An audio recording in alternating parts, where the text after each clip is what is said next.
जय श्री राम।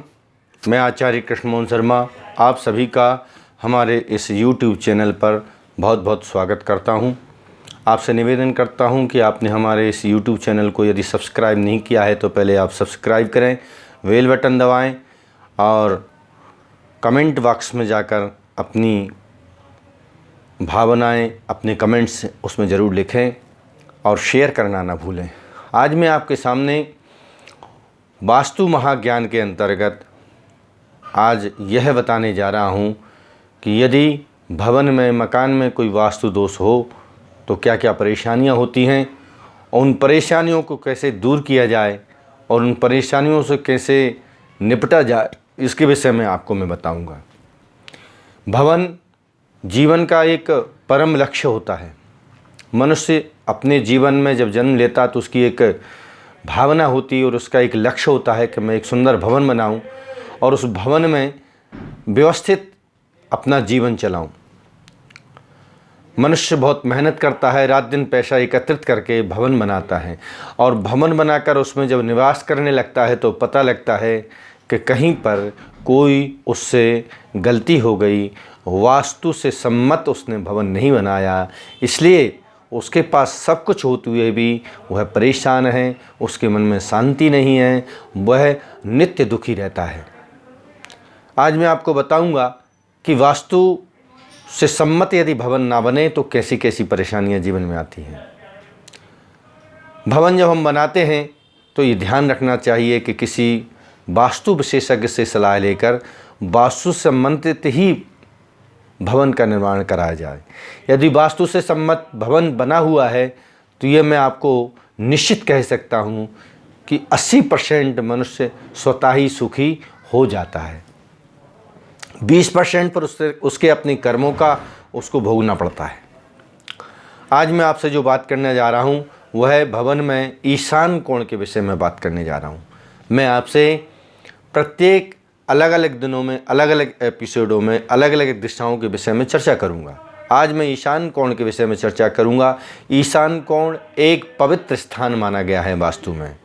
ईशान कोण भगवान का निवास स्थान माना गया है, इसलिए उसका नाम ईशान कोण है, क्योंकि वहाँ पर ईश निवास करते हैं, भगवान निवास करते हैं।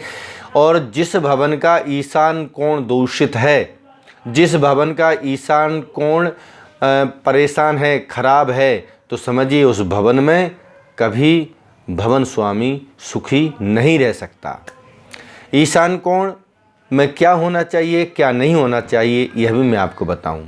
ईशान कोण में सबसे महत्वपूर्ण विषय है कि जब हम भवन निर्माण करें तो ईशान कोण को साफ स्वच्छ रखें और साफ स्वच्छ रखने के बाद में ईशान कोण में यदि हम कुछ बनाएं तो ईशान कोण में हम जल संग्रह का स्थान रखें, पानी की टंकी बनाएं।